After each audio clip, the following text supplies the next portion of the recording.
The Battle of Cedar Creek was fought on October 19, 1864. This Union victory finally broke the back of Jubal Early's Army of the Valley and ended effective Confederate resistance in the Shenandoah Valley for the remainder of the war.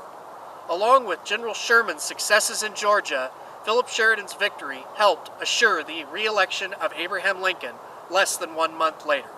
Federal troops were camped here along the northern banks of Cedar Creek.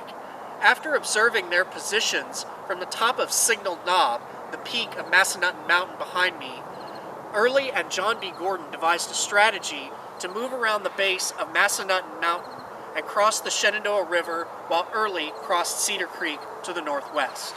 The Confederate plan of attack was highly dependent on stealth. The geography as well as thick fog that morning gave them this advantage. At around 5 a.m., unsuspecting half-dressed Federals from George Crook's Army of West Virginia were caught completely by surprise as Confederate divisions under Kershaw and Gordon aggressively attacked Union divisions under Joseph Thoburn and Rutherford B. Hayes.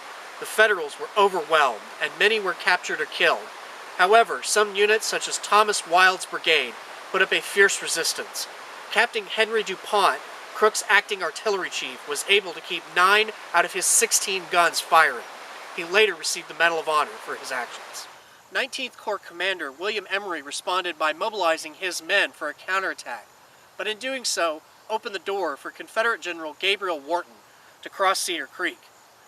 Colonel Wilds turned to meet the Confederate advance here at the Belle Grove Plantation, which allowed the Federals time to evacuate their supply trains and for the 6th Corps to mobilize. However, the chaos caused by the retreating 19th Corps forced them to withdraw as well. Throughout the morning, Union forces faced repeated heavy assaults by Confederates.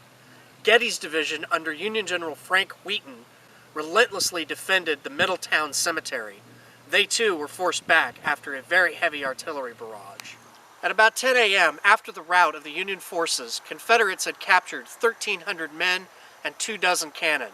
However, the Confederates were hungry and exhausted and stopped to pillage the Federal camps. Early did not resume the initial advance, and the battle ground to a halt. When the battle began, Philip Sheridan was in Winchester, about 15 miles north. After he heard the distant sounds of artillery, he mounted his horse and rode out of town about 9 a.m. He was still unaware that a major action was afoot, but before long the sounds of battle were growing intense. Sheridan rode toward the battlefield, rallying his straggling troops along the way. He reached the battlefield about 10:30 a.m. and confidently declared to his men that they would, quote, make coffee out of Cedar Creek tonight. Sheridan organized a massive infantry counterattack, supported by Custer's cavalry on the right and Merritt's cavalry on the left.